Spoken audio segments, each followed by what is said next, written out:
hungry though. I fed him just a little bit earlier. But he's still on that mixture. He's not quite to the point where he's eating sticks like this, like the bigger ones. So I'm actually making his mixture right now with the rice that's cooking. He gets a mixture of brown rice and shaved up. Is he? Go under his chin. He's like, Yeah. So it's brown rice, shaved up sweet potato, and that really high quality soaked dog food that we put in it as well. So that's their form of protein. Once they turn 2 years old, then we start to transition them onto 2 hard-boiled eggs a week, and that's their form of protein. So she's still the same as like the other ones where they only go to the bathroom once a month. Mm-hmm. No, once a week. Once a week, sorry. Yeah. Well, Yes, what, so- about a third of their weight or It something? is, yeah. So they eat about 1/10 of their body weight every day, and then you can imagine eating that much day after day after day for 7 to 10 days. They expel about 1/3 of their body weight in their waste. And it's not just stool; it's also the urine that they hold as well. so, Everything. yeah. And that's what Zoe today. Overnight she went to the bathroom, and she, for whatever reason, is still trying to figure out how to use the tree to go to the bathroom. And oftentimes she will have accidents in her hammock. 2, 5, 3. And so unfortunately last night she did use the hammock to use the bathroom. And so it was quite a mess this morning that we came into. We have to Oh, clean her yeah. up and everything, but Well, she's still young, I guess, Yeah. and still kind of learning Yeah, where her exactly. favorite place to go is Yeah. to be able to make it there.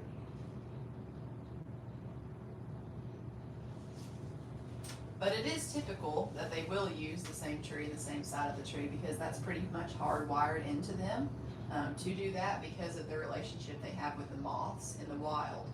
So the sloth moth that lives on their back in the wild requires the sloth to go back to the same pile that they always do every week, because the larvae that they laid the week prior in that dung pile have now developed into new moths that will climb back up onto the sloth, and the cycle will be repeated.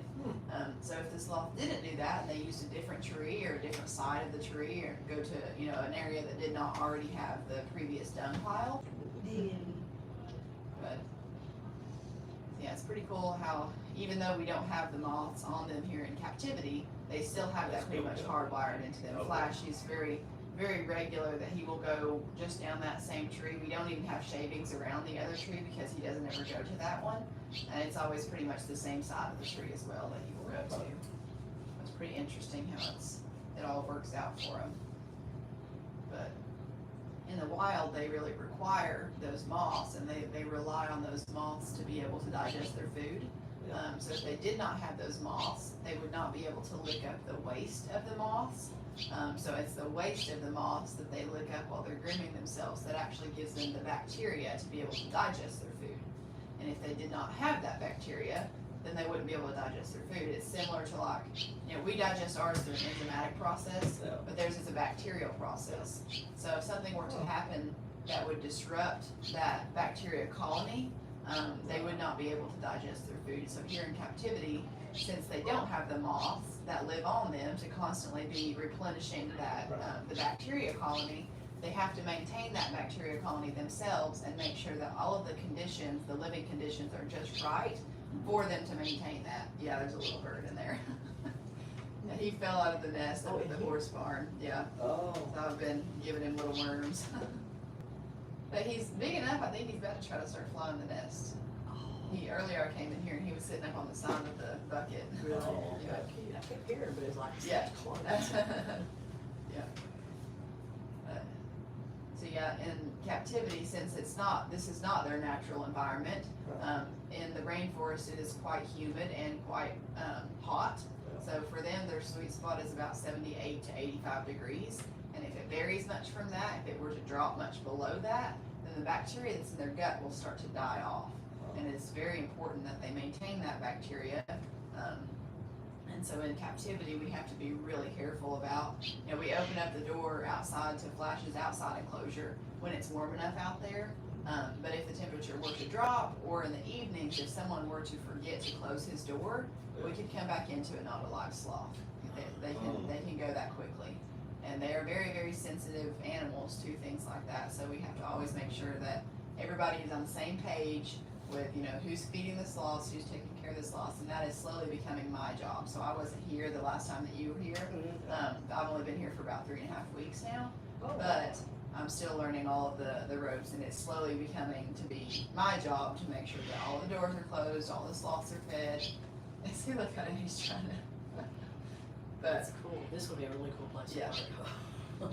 But it's a lot easier when you have just one person, that it is their job, unless it's their day off, then it becomes somebody else's one job, because there could be a little bit of a miscommunication if, if there were to be not one single person that was to be on sloth duty, which is my job now, so it's pretty great. I do enjoy it. Now, is this one of those oh, Yeah, that one is Flash's enclosure, and then the one in there is Zoe. And then Dash, he still stays in this basket when he's down here, and then in the evenings he goes back up to the house. Yeah. Okay. And then the enclosure that we put him in is a really big bird cage that we set him in, has branches and everything right above him that he can grab onto and climb if he wants to. Yeah, I think, let's see whether they, walk around with her. Yes, Yeah. and Zoe, with Like a the baby. first year of her life when she was up there, she spent most of the time up at the house. And Donna is John's wife. She does all of the virtual side of things. So she's dealing with booking, she's answering phone calls, doing all the book work and everything. And while she was up there, Zoe loves being held. And so it was pretty hard to resist a little baby sloth trying to always be up on you. Yeah. And so for the most part, she just stayed on Donna all the time because that's where she wanted to be. Anytime Donna would go to put her down, she'd go, oof, oof, oof, and try and be getting her to pick her back up. That's just where she loved to be. And because of that, she got so attached to Donna that Donna can't really come down here and do sloth encounters with Zoe. Because if she's in the same, if she's in the same room, She's reaching for. exactly, yeah. Okay. And so it can be pretty distracting for Zoe, and she doesn't really snuggle in if Donna's in here talking to her Right. because she's just trying to get to Donna. Mm-hmm. So we're trying with Dash a lot harder to have everybody hold him, everybody feed him, make sure that he has experiences with everybody so he doesn't get just attached to one person like Zoe did. Yeah, I saw the video. They walking around, she's Yeah. on her hip like a baby. Uh-huh, yeah. Let's go ahead. Anything, buddy? Can't get to the kid. I can't get to your log. Where's the, Just slides up like what is it? 3253. Okay. I don't know, Marty, let's see if I can get, look at me. Look it up. He's looking at the camera too. Hi.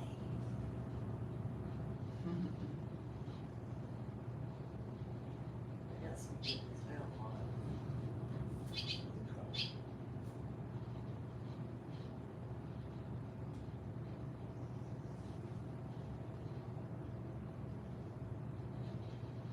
Was the room painted the last time that you guys were here? We were in a building The that was, outside Oh. shed.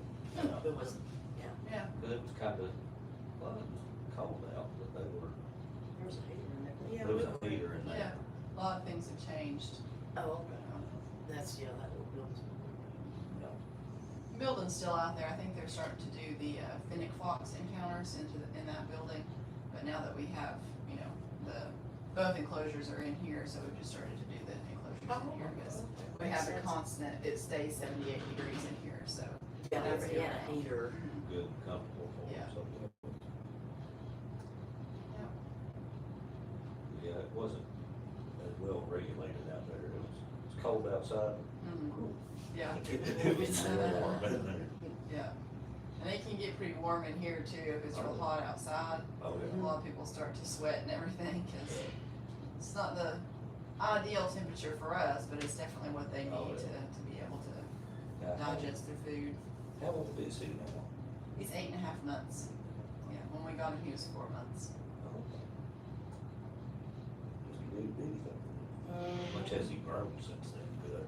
Well, when we first got him, he was so small that he could not wrap his arms all around our torso. Yeah. So he could wrap around our arms, so he would sit in the crook of our arms like this and hold on. And he wasn't the full size of a bicep, he was probably about half. Oh, So boy. he was really small. grown. Yeah. Yeah. Because I've been eating good, y'all. That's for sure. That rice mixture definitely fattens him up. Yeah. And that's Had what to sit on. Zoe, you'll have to take a look at her before we step out, cause she has definitely got a little Buddha belly on her now. She does? Oh, yeah. So we're slowly starting to wean her off of the rice Yeah. mixture so she doesn't get so rotund that people Yeah. can't even hold her up.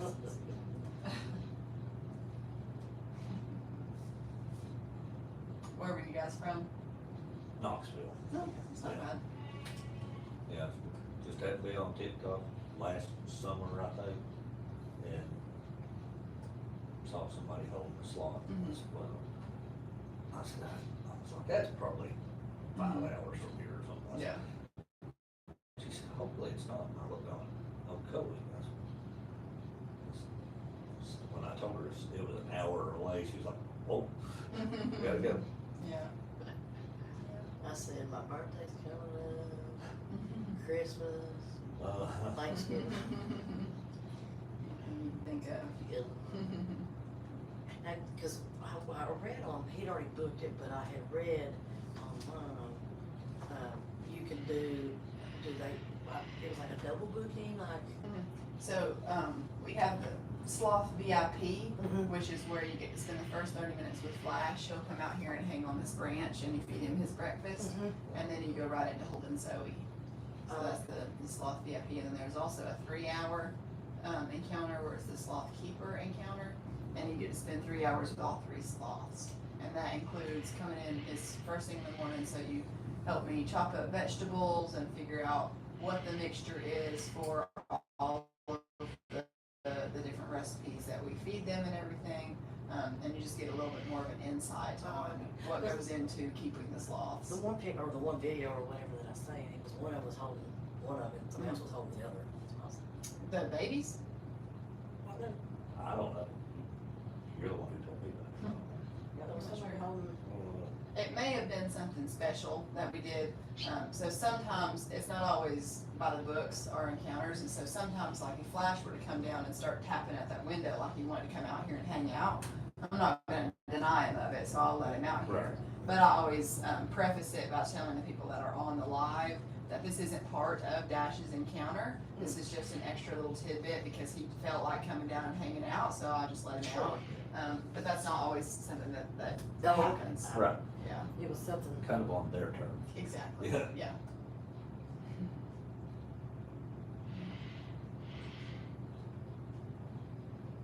And it's the same thing with Zoe too. I mean, this morning, Flash was not wanting to come down first thing, and we had a Sloth VIP, which is where we usually do Flash first, and then we'll go in with Zoe.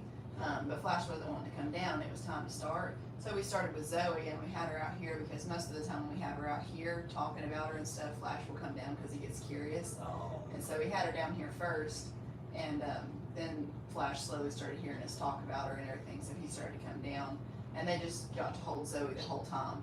So for the whole hour, they just went back and forth because it was like, you know, we've already got Zoe out and now Flash is out, so it's the same thing. Sure. But, you know, that's not always something that happens. It was just something that was kind of out of the blue because Flash wasn't wanting to cooperate first thing. How long is this encounter? it's So I think about you your did, time. yeah, 20 back to back, so. Yeah. Switch over. Your turn.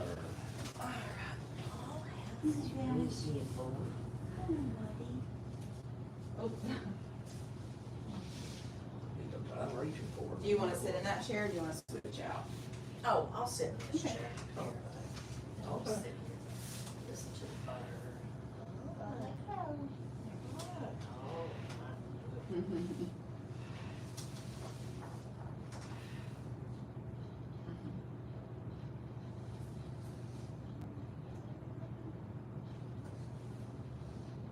You want to confirm about that? Is that what it is? Mhm, I believe so. We're growing boy. Yeah. It's like And like I said, we're trying with Dash to acclimate him a lot more to all different types of touches. Yeah. So with Zoe, she was our first baby, and with any first child, you want to do everything just right. Yeah. And when she first started to display signs of not liking her belly being touched or her sides really being messed with, we were like, okay, that's all you just let us know and we'll abide by those rules. Yeah. And since we never really worked with her on that, she has maintained those Yeah. expectations Don't touch that, me yeah, there. don't touch me here, don't touch me there, don't touch me like this. And she can't stand the cat scritches. You know, a lot of times you think about for a dog or a cat, they Oh, yeah, like Lord. the Yeah. nails, but she can't stand that. And so we're trying with him, some people, they get kind of excited about holding the sloth, and while they're listening to me talk, they forget and they'll start doing the cat scritches down her back or getting close to her sides, and she's like, hey, stop that, I don't like it. But with him, we're trying to get him a lot more acclimated to, rubbing up the wrong way against his hair and doing the slow cat scritches and just touching him in all different ways that he will allow, because we want him to be more acclimated to things like that. Yeah, I did the slow cat. Mm-hmm. Yeah, he was just like, Yeah. I was like, oh, you actually like that. Yeah.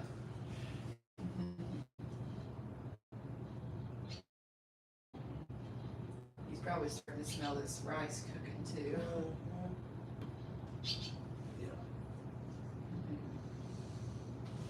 As he gets a little bit older and he starts to grow in his adult hair, he'll get a lot lighter and he'll really only maintain that chocolatey color on his head.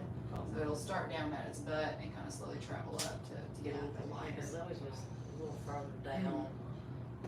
She was dark. Mm-hmm. She was a little bit, I don't know, she may be a little bit lighter. Well, she had a little bit of darkness. Oh, you a honey boy? Yeah. You smell it?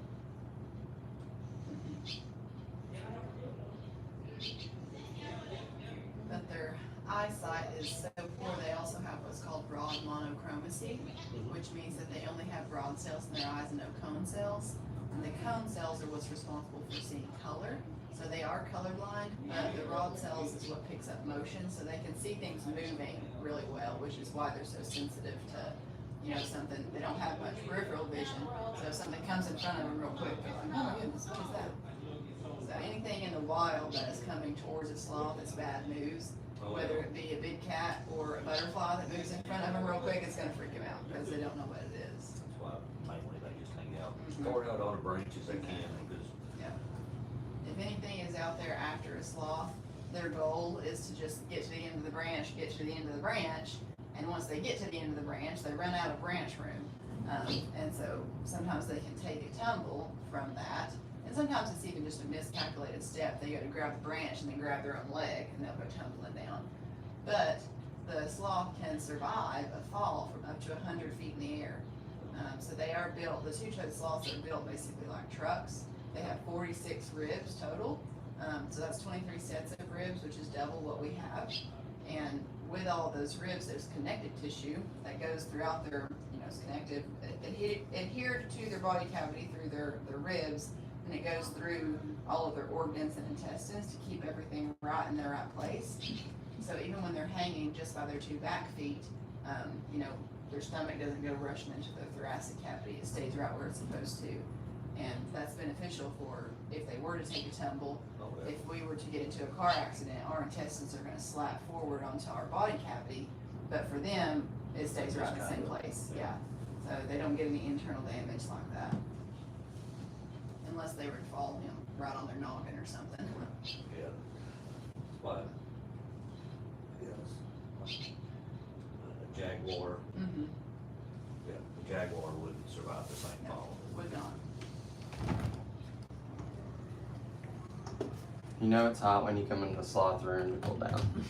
Oh, yeah. Yeah, it's humid out there. Did y'all get much rain down here last night? Yeah, it Storms? stormed pretty bad last Yeah, night, in Knoxville, too.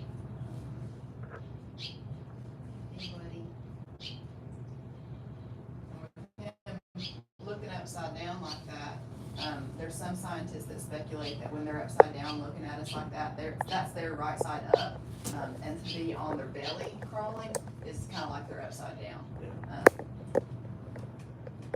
everything else in their body is geared to be upside down, everywhere from their circulatory system to how I was talking about the connective tissue. So it would make sense, when they're hanging upside down with all four limbs up in the air like that, they don't get all the blood rushing to their head. They have certain valves that will slam closed and some that will stay open to pump harder up into their appendages that are up in the air. Unlike ours, if I were to hold my hand up for 10 minutes, my hand's gonna fall asleep and I ain't gonna have no blood left in it. It's all gonna pull down. It's pretty interesting how they are geared to work just that way.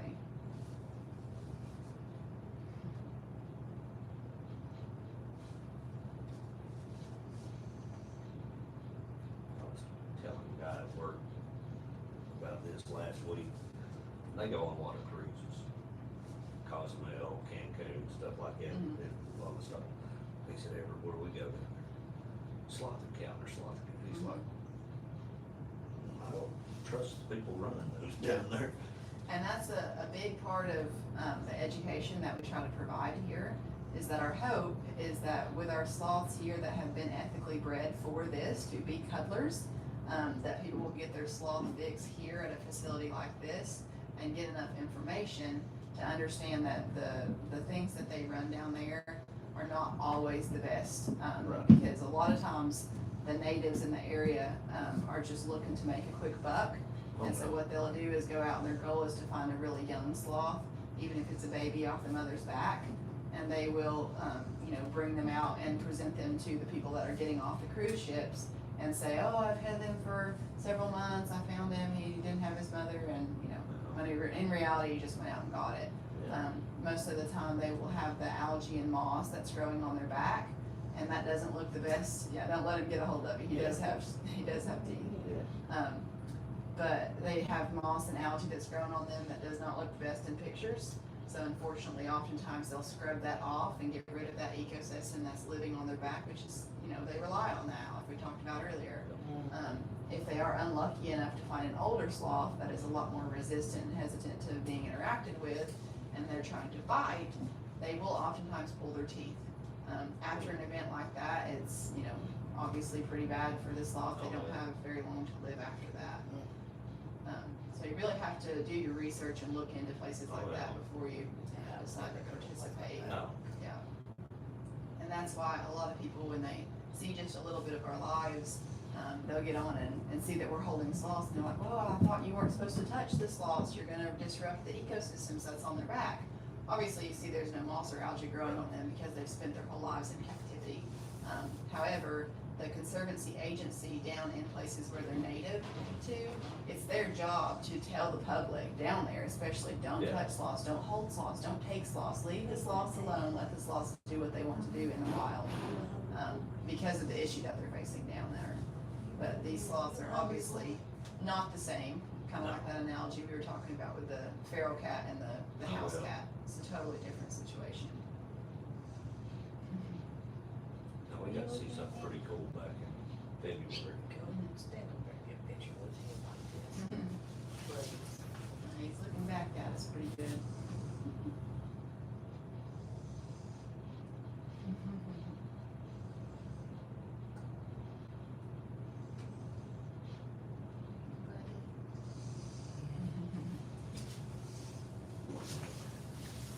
Sometimes facilities will also advertise their sloth encounters as drop-in sloth encounters.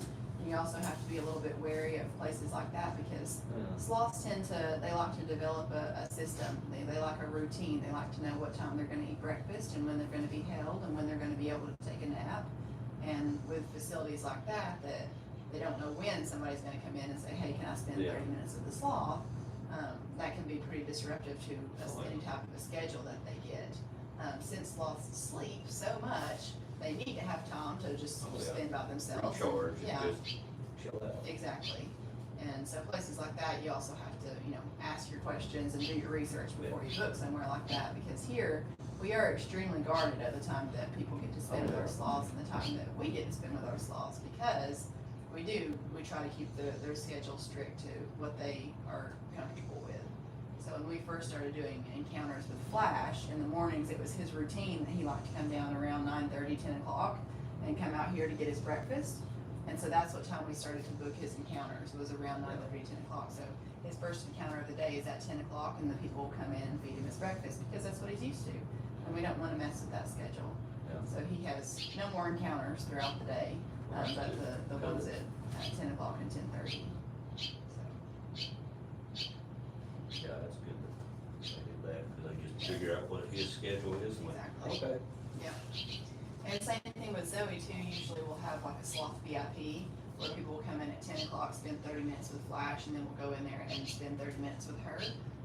And I think that she starts to realize when we're out here talking about Flash and discussing Flash and feeding him his breakfast, because about 30 minutes in, in about 20 minutes, she's already getting a little bit antsy and waking up and kind of climbing through the trees like, hey, you gonna come in here and get me now? Yeah. And if for whatever reason we just have a sloth encounter, which is just with Flash, and we don't have a VIP, which is with her, she's kind of left wondering, hey, where's my people at? I thought I was supposed to be held now. And if I have downtime, I'll go in there and just hold her, because that's what she's used to having. So we don't want to mess with it. That little bird is trying his dangest to get up there. I don't know where I should put him outside because I don't have anything to get him. Right. But he still just seems so small. I don't know if he's persistent. yeah. We can, he's flying a little bit, he's flapping his wings, but I don't know if he's gonna be able to take off from the ground and go up. Yeah. Well, I guess when you walk out here and you follow. Yeah. Yeah, okay, he's ready to go now. Yeah, but I did come in earlier, he was sitting up on the side of the pail of the bucket there. That's what he's trying to do right now, he keeps flapping, trying to get up there.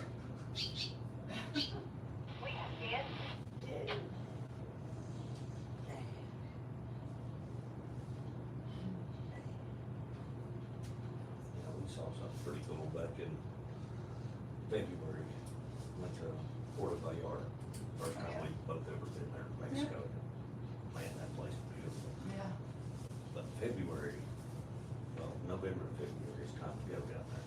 Because the humpback whales bring their calves in. Yeah. It's a huge bay. Mm-hmm.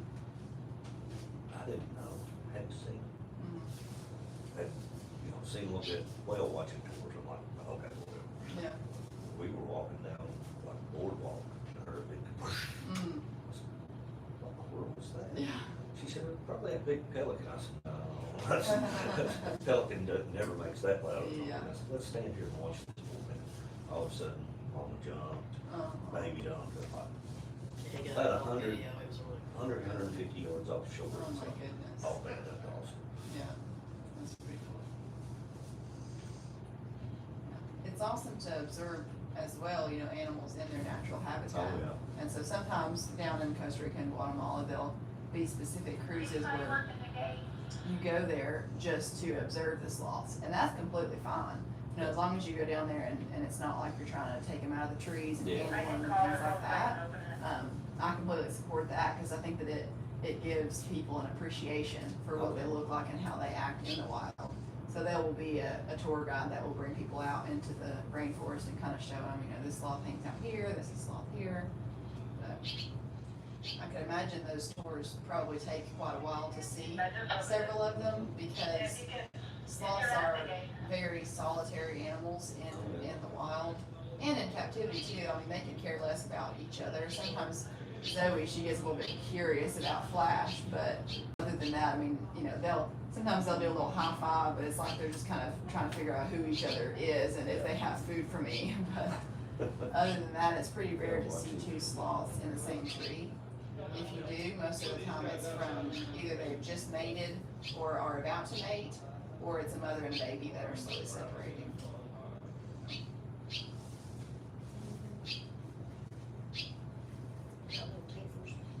No, Yeah, he's flapping, I can hear him.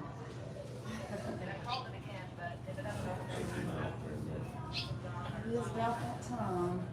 yeah. He says, you coming for me?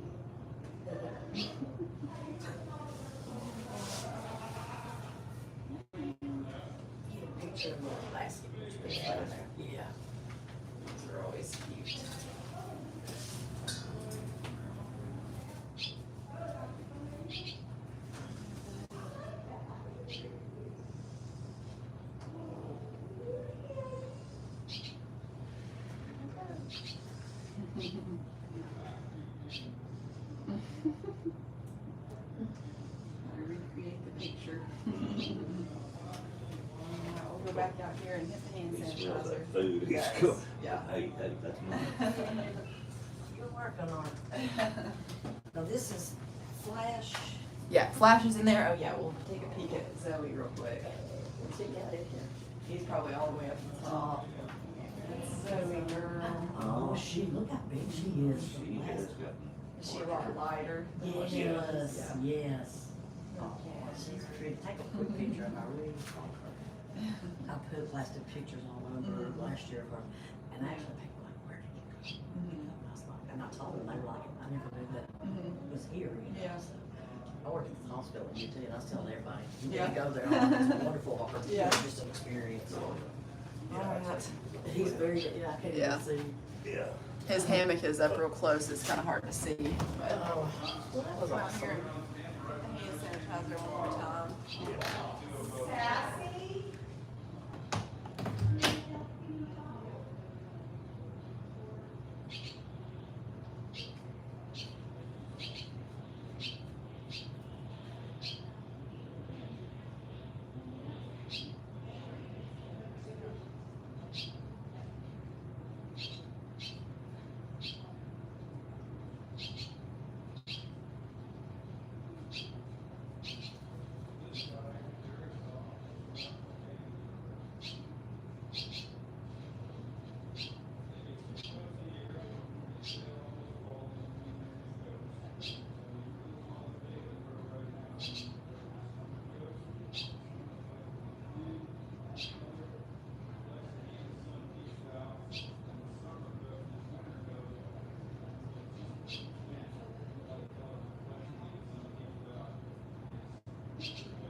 You guys can take a seat.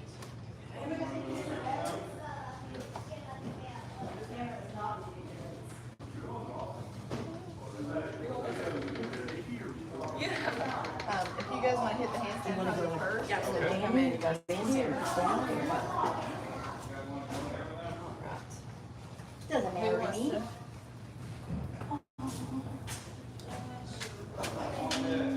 If you guys want to kind of stand back there just behind the camera. Absolutely. And then once we get done with our 20 minutes here, then we'll switch out.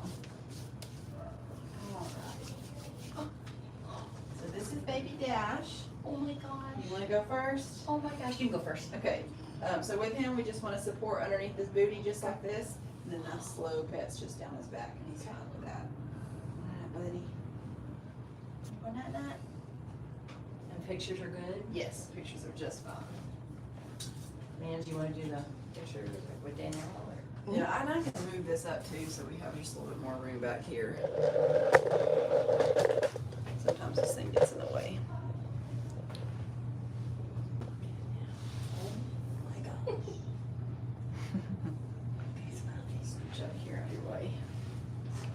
Oh my gosh, look at that little face. You're not getting me, right, man? I'll cut you out.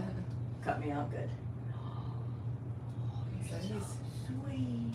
a pretty dark chocolatey brown color right now, but as he gets a little bit older and has his adult fur grow in, they will lighten up just a little bit and get more of a cream color. How big do they get? Yeah, I was gonna ask that. Yeah, so the two-toed sloths, they can be anywhere from 15 to 20 pounds. Okay. So right now, Flash, he's 6 years old. He came from a different situation than these two, so they have a different, nutritional background.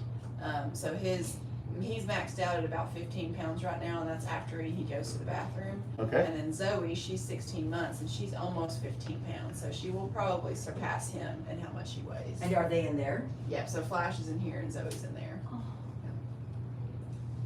And Flash's enclosure actually goes up 20 feet, and if you stay up in the camel condo, which is right above us, you have to have like 6 to 10 people for it to really pay for itself. But if you can gather up that many people, it's pretty cool to stay up there because you get to have Flash as a roommate. Oh. There's a plexiglass up there that you Oh, can how see him. fun. Look at his nose, he's so cute. And he's 6 months? He's Did 8 you say months. 8 months? Yeah. Okay. Oh my god. He's still got a lot of growing to do, long life ahead of him, hopefully. Is he making any sounds? I can't hear him. Yeah, I didn't know if they purr or I think what that's they do. No, so sometimes you The can kind position? of hear him if he opens and closes his mouth. You can hear a little bit of a squeak noise, and that's his teeth kind of grinding together. Some other noises that they can make is a really large screech sound. The females will make that noise when they go into heat and they're ready to be bred. Mhm. And then they also can make a little bit of a hissing noise. If they're frightened or something scares them, all of a sudden they can hiss just a little bit. Then they also make little whimpers occasionally, so if we go to put him back in his basket and he really does not want to go back in his basket and he wants to continue to be held, then he can make a little whimpering noise.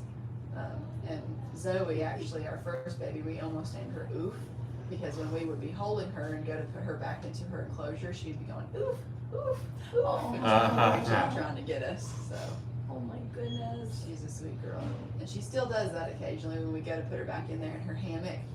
We have to get out there pretty quick because if we stay in there for any longer period of time, then she's like, okay, well, I'm coming to get you, and she wants us to go climb back over to us to try to climb onto us. So obviously a sloth that is a wild sloth that has been raised in the rainforest is not going to have the same effect. It would basically be the difference between holding a feral cat and a house cat. Yeah. So these guys have been generations upon generations bred for this. They serve to be ambassador animals, to serve to be education for the public of the battle that they're facing down in places where they're native to, of people going in and disrupting the wild sloths. Oh, that's so cute.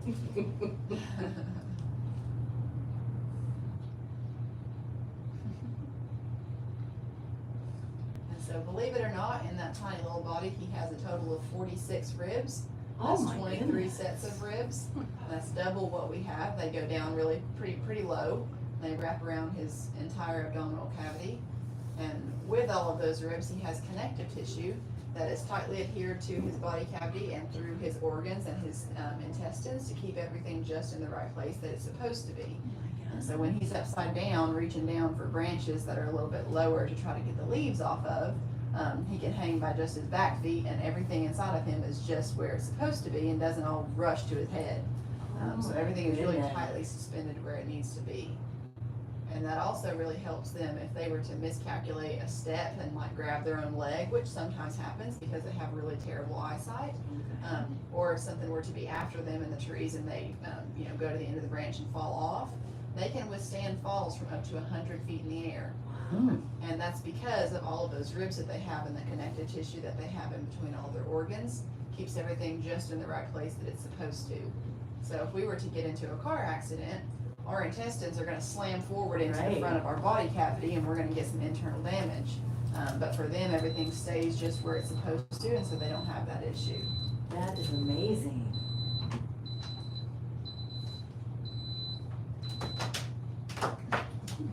So now, can he climb, out of that, or? He can, he doesn't because he enjoys spending time in there. If he's not, well, the other day, we were both standing in here, me and another worker, we were cutting up some vegetables and he was in his basket and desperately wanted one of us to hold him.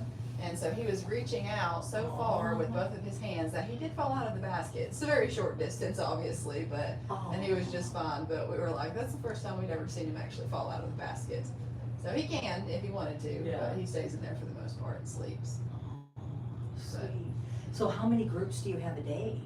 So no one sloth that we has will encounter for more than 2 hours a day, and they are all on a pretty strict schedule. So in the morning, Flash has his encounters from 10 to 11, and then he's done for the day. Okay. So that's what time we don't hold Flash because he came from a totally different situation than these two did. He was observation only beforehand, so he doesn't interact with us and is held the same way that these guys are. And that's fine by us. So he gets fed his breakfast from 10 to 11, and then the rest of the sloths, so both Zoe and Dash, they have certain times of the day. He's usually in the afternoon that will have little quick 20-minute encounters, and so he started at 12 o'clock, and then you guys will run until I guess 1:20. Yeah, 1:20, and then he'll be done for the day.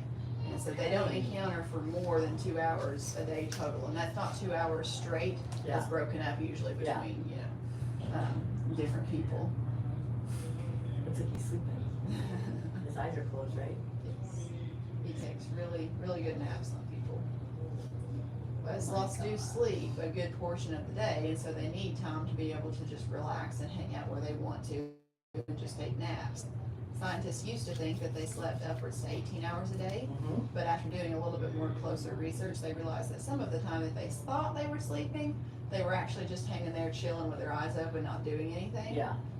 And that's because sloths don't feel like they have to constantly be doing something like we do. I want to be They a sloth. already, It sounds pretty nice. they already have a really low, It's like, why'd you laugh?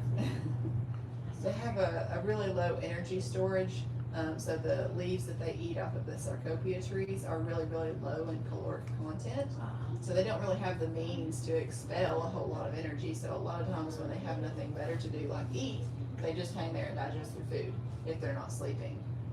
Now, So can he hang yet, or is he too he little? can, he has the ability to. So since they're born, from the minute that they're born, they are able to hold all of their body weight by one arm holding onto the tree. Oh my God. So comparatively, if we were the size of a sloth, they would be about 3 times stronger than us.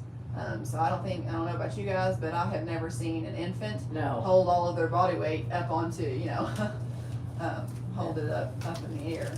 Now, for his eyesight, like, can he see those flowers, or is it that bad that he He can, but it's basically just a blob. So they have what's called rod monochromacy, which means that they only have rod cells in their eyes and no cone cells. And the cone cells are what's responsible for seeing color, so they are colorblind.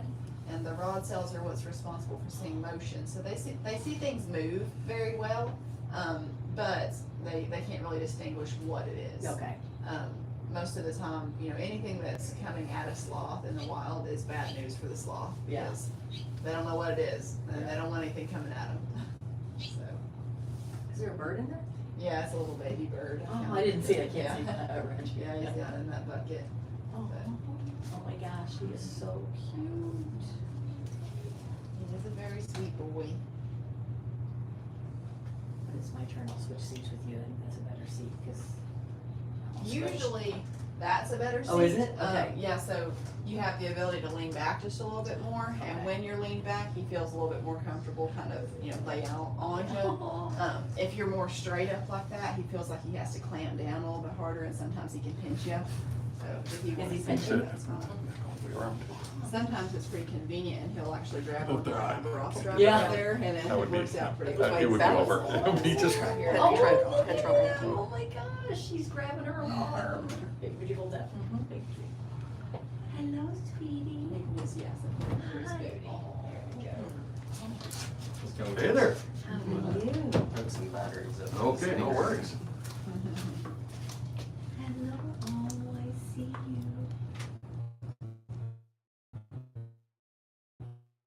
And so we want to just do slow pets down his back, not really scrunching up his hair too much. As long as we're calm and slow, move slow around the sloths, and they're calm and comfortable as well. I know it's really tempting to do the cat scritches because, most everybody's cats and their dogs like the real Yeah. rough scratches and everything, but they tend to just like the real gentle pets like that. Oh, I see your tongue, Lush. There you go. You guys got a little bit more room. All right, thank you. I think sometimes forgets how long his tongue is. Is it long? I just see a little bit. So he leaves it out when he's sleeping because he's so relaxed. Then when he yawns, he sticks his tongue out really, really long and far. Oh. Hi. I didn't video you. I should have.